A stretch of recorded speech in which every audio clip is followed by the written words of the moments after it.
There is a question that has lingered in the minds of men for as long as human beings have formed relationships. What if the person you are trying hardest to impress was never actually judging you? What if she was simply reflecting back exactly who you already are, like a mirror held up to your soul, showing you the truth you have been avoiding? 2,400 years ago, in the crowded marketplace of Athens, there was a man considered by many to be the wisest in the city, and yet he claimed to know nothing. His name was Socrates, and strangely enough, some of his sharpest observations were not about politics or virtue in the abstract. They were about something far more personal, something almost every man alive still struggles with today. He noticed that when a man stood in front of a woman he desperately wanted to impress, something in him quietly cracked open. His posture changed. His words became careful, rehearsed, and anxious. He started performing instead of being. And Socrates, watching this unfold again and again, arrived at an idea that most men still have not understood even now, thousands of years later. He did not see the woman as the obstacle. He saw her as the mirror. By the end of this exploration, every interaction you have ever had with a woman will be seen in a completely different light, and you will understand why the very thing you have been chasing, her approval, her attention, her admiration, has been quietly slipping through your fingers the harder you reach for it. Let us start with the uncomfortable part. Most men, at some point, convince themselves that attraction is a performance. They believe that if they say the right thing, drive the right car, wear the right clothes, tell the right joke at the right moment, a woman will finally see their value and reward them with her interest. It feels logical. It feels like something you can control. Buy this. Say that, adjust this detail, and the outcome should follow.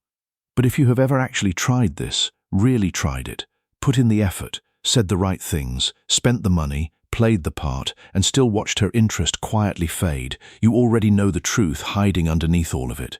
She was never evaluating your performance. She was reading something underneath it. And that something is exactly what Socrates spent his entire life trying to get people to look at honestly: character.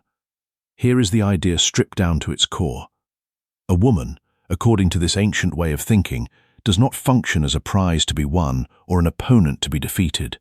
She functions as a mirror. Whatever you carry inside, your insecurity, your fear of rejection, your desperate need to be liked, does not stay hidden just because you are trying to hide it.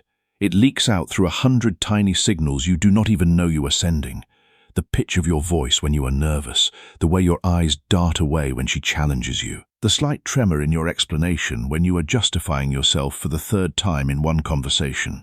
And she picks up on almost all of it, usually within seconds, often without even consciously trying. This is not mysticism. It is not some magical feminine sixth sense floating in from nowhere. It is pattern recognition, built and sharpened over a very long evolutionary history where reading a person's true intentions quickly was not a luxury. It was survival. Long before written contracts, before background checks, before any of the modern tools we use to evaluate trustworthiness, humans had to rely on something faster. Micro-expressions, tone, posture, hesitation, the almost invisible gap between what someone says and how their body says it. And across generations, this kind of rapid, intuitive character reading became, on average, sharper in women than in men, likely because the cost of misjudging a partner's intentions carried very different consequences for each. The result, thousands of years later, is what feels like intuition, but is really just a highly trained, mostly unconscious pattern detector. One that is remarkably good at spotting the exact thing most men try hardest to conceal: incongruence between who they are pretending to be and who they actually are underneath. So, here is the trap almost every man falls into at some point. And if you are honest with yourself, you will probably recognize it.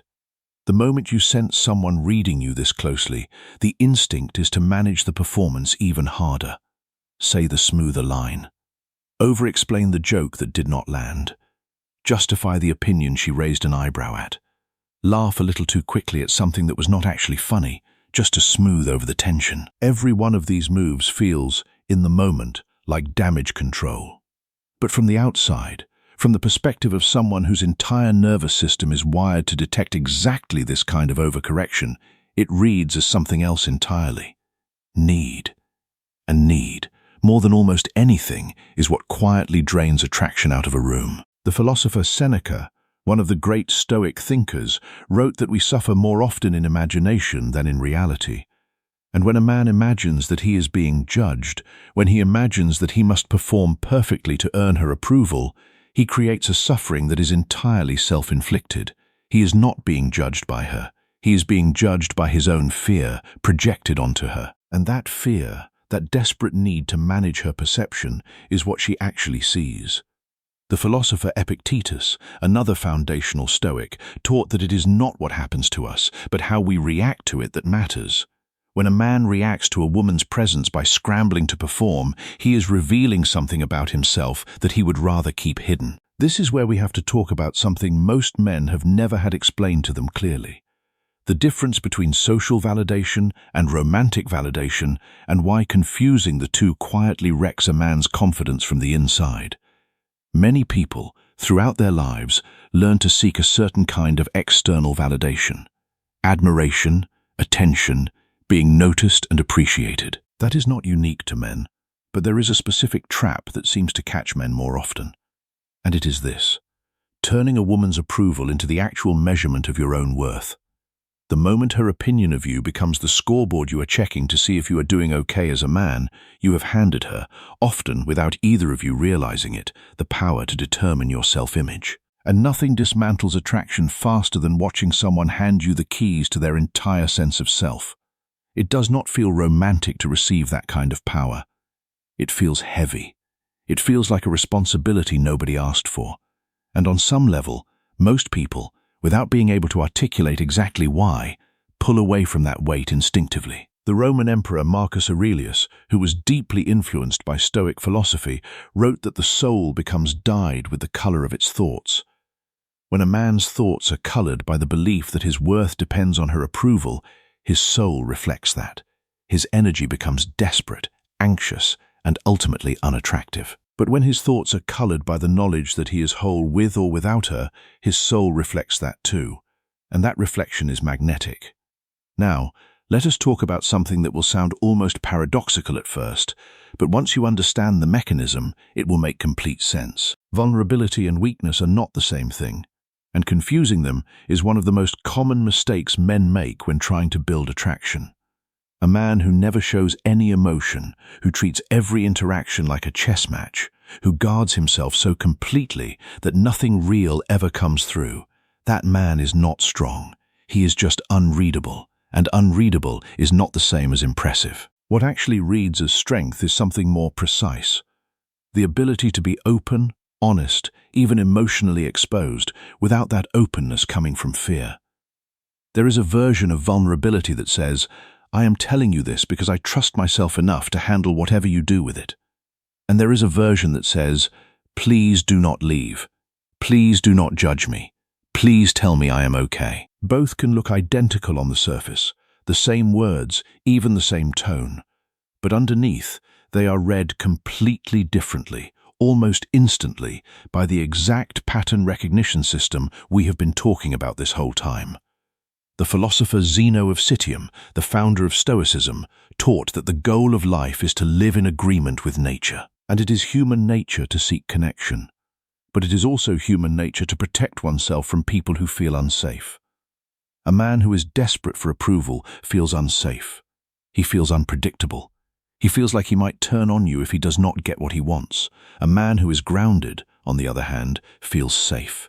He feels steady. He feels like you can trust him because he is not trying to get anything from you. This brings us to something Socrates cared about more than almost anything else, a phrase carved above the entrance to the temple at Delphi that he spent his entire life trying to live by. Know thyself. It sounds almost too simple to matter. The kind of phrase people nod at and move past without ever actually doing the work behind it. But sit with it for a second, because this is where everything we have discussed so far actually gets solved. If a woman functions as a mirror, reflecting your own insecurities back at you through her reactions, then the obvious, almost mathematical solution is not to control her reactions. It is to have less insecurity left to reflect. You cannot out-strategize a mirror. You can only change what is standing in front of it.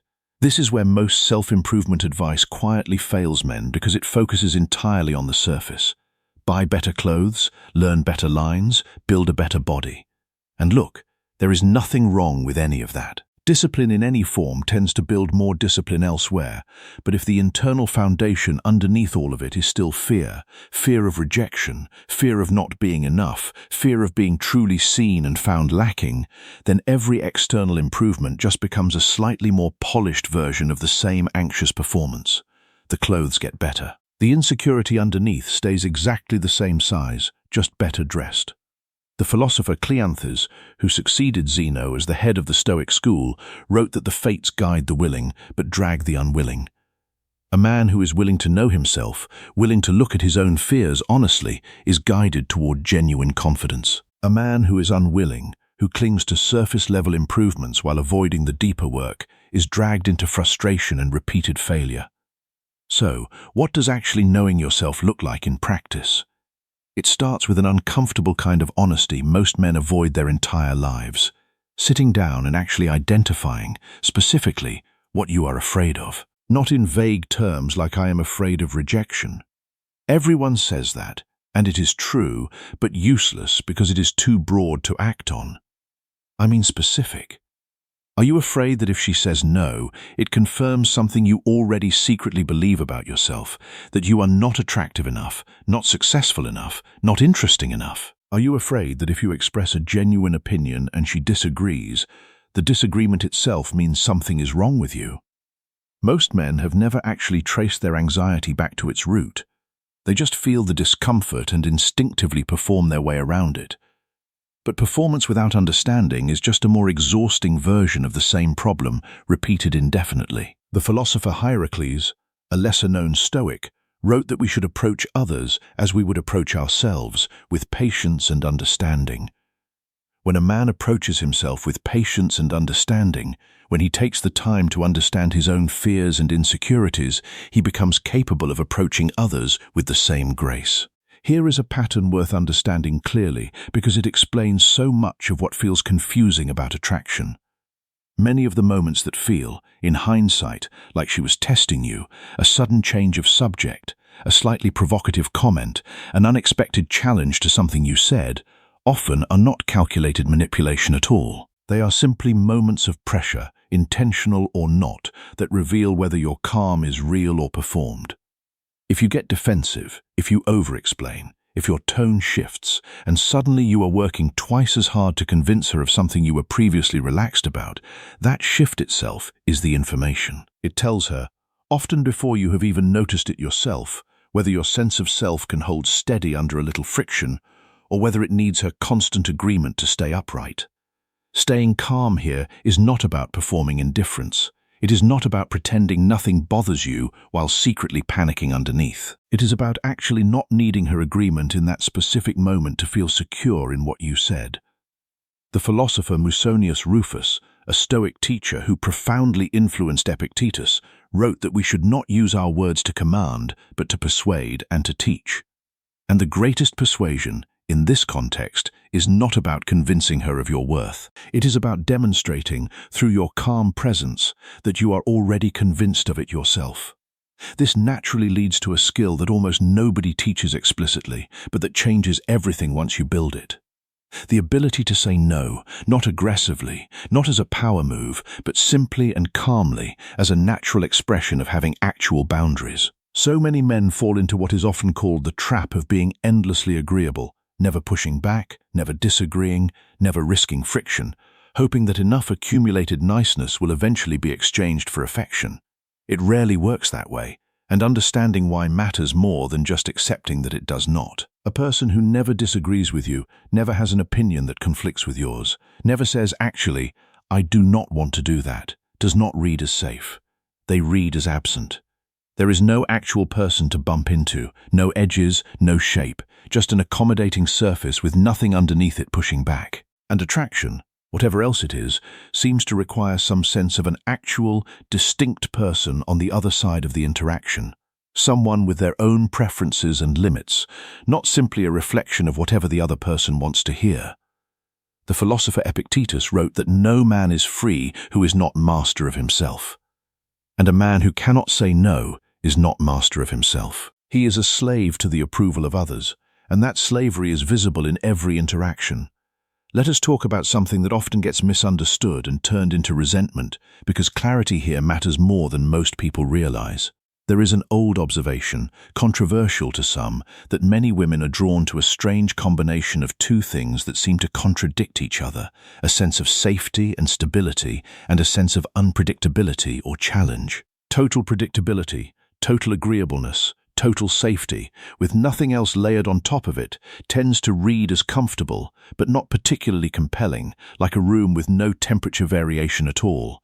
Technically pleasant, forgettable, almost immediately. Meanwhile, a man who brings his own independent direction, his own opinions, his own life that is not built entirely around orbiting her approval, creates something psychologically much harder to look away from.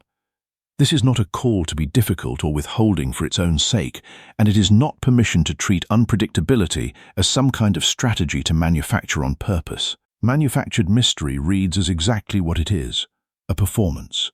And we have already talked about how performances tend to get seen through. It is simply an observation that a man with his own full, independent existence is more magnetic than a man who has quietly rearranged his entire life around being chosen. The philosopher Marcus Aurelius wrote that we must understand what pulls the strings of another's mind. When a man understands what pulls his own strings, when he understands his own fears and desires, he is no longer pulled by the approval of others. And here is the part of this idea that tends to make people uncomfortable. So, let us say it plainly rather than dance around it. According to this line of thinking, a woman might, consciously or not, try to shape or influence a man she is interested in, encouraging certain changes, discouraging others. That is a fairly normal part of how any two people negotiate a relationship in both directions. But there is a difference between gentle influence and complete erosion, and the claim worth sitting with is this: if a man bends so completely that his personality dissolves entirely into whatever she wants him to be, something paradoxical often happens. Rather than deepening the connection, the interest that was originally there starts to fade, because what she was drawn to in the first place, an actual distinct person with his own center of gravity, is no longer there to be drawn to. You cannot be attracted to an echo of yourself. There has to be someone else actually standing there. The philosopher Seneca wrote that it is not that we have a short time to live, but that we waste a lot of it. And when a man wastes his life trying to become what he thinks someone else wants him to be, he is wasting the only life he has. Now, I want to bring this back to the idea we opened with, because it is easy to hear all of this and walk away thinking the goal is to somehow become unreadable, guarded, strategically detached. A man playing a long, careful game to avoid ever being caught with his guard down. That would completely miss the point. The goal was never to defeat the mirror. The goal was to become the kind of man who has nothing left to hide from it. Socrates was not trying to teach people how to perform wisdom. He spent his life trying to strip away pretense entirely to get underneath the performance to something real. And that is exactly the work being described here. Not becoming better at hiding your fear, becoming a person with less fear left to hide. This is where the conversation about relationships stops actually being about relationships at all and becomes something much bigger. Every uncomfortable interaction, every moment you felt exposed, every silence you rushed to fill, every joke you told just to diffuse tension you did not know how to sit with, every one of these moments is data, not proof that you failed. Data. Information about exactly where your character still has gaps, exactly where your sense of self still depends on someone else's reaction to feel stable. Most men spend their entire lives avoiding this information because looking directly at it is uncomfortable. It is much easier to blame the outcome. She was not interested. She was playing games. She did not appreciate what I brought to the table than to sit with the much harder question: what part of me still needs her approval more than I need my own? This reframing changes everything about how conflict, tension, even rejection function in your life. Instead of every uncomfortable interaction being a threat to survive or a problem to solve, it becomes something closer to a mirror held up specifically so you can see yourself more clearly. That does not mean every criticism is fair or that every person testing your patience deserves your effort. Some situations genuinely are not worth engaging with, and knowing the difference is its own form of wisdom. But the instinct to immediately explain away every uncomfortable moment as someone else's fault is usually a sign that there is something underneath worth actually looking at. So, let us get practical, because understanding this without acting on it just becomes another piece of interesting information you nod along to and forget by tomorrow.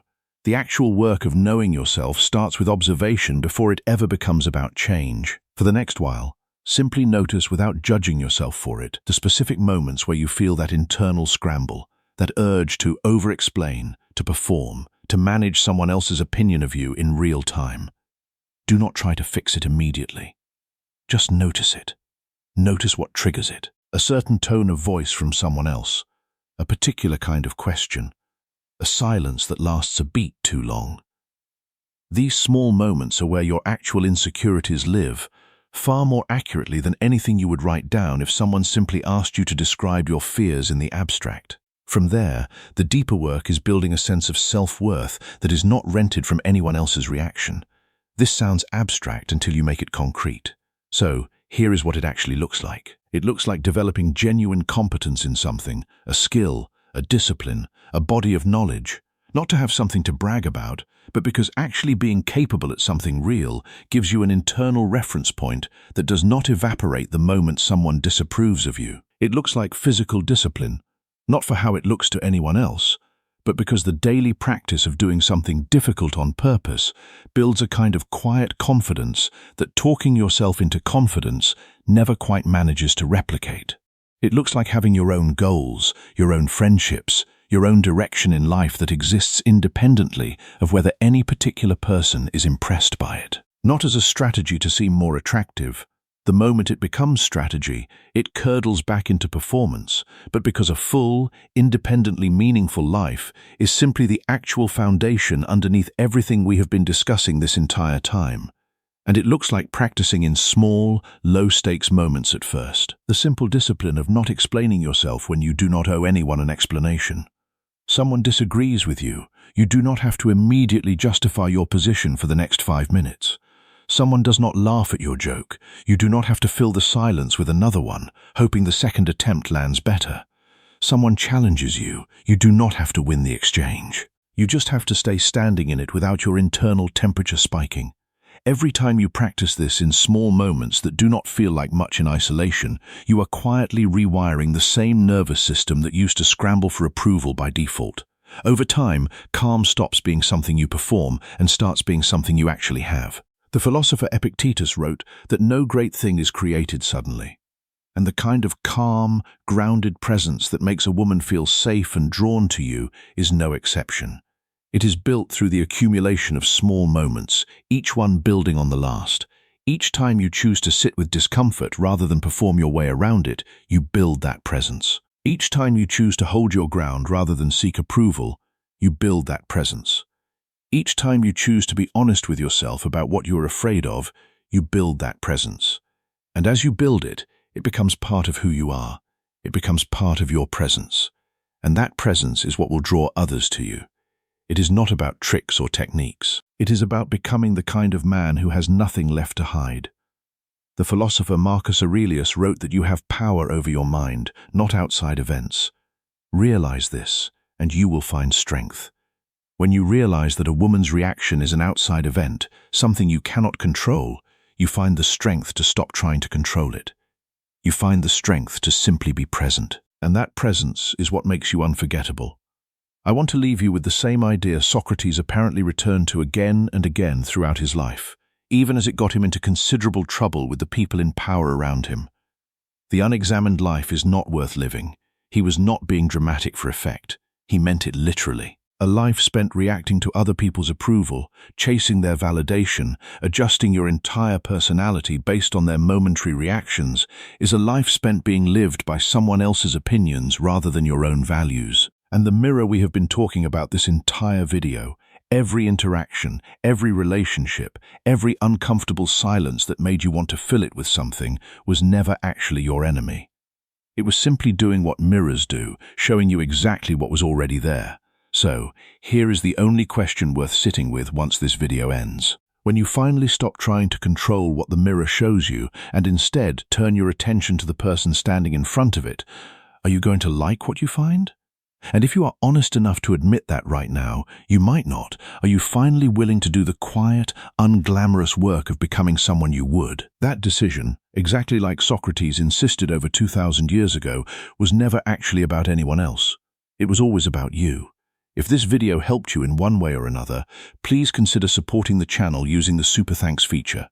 Your support means a lot, and it helps us keep creating better content specially for you. Every contribution goes directly into improving the quality of these videos and bringing you more of the Stoic wisdom and psychological insights that you have come to expect. If you made it to the end of this video, comment "I have arrived" and I will personally reply. And if it resonated with you, subscribe to become a part of it, and like it if you enjoyed it. Stay grounded, stay present, and I will see you right here in the next one.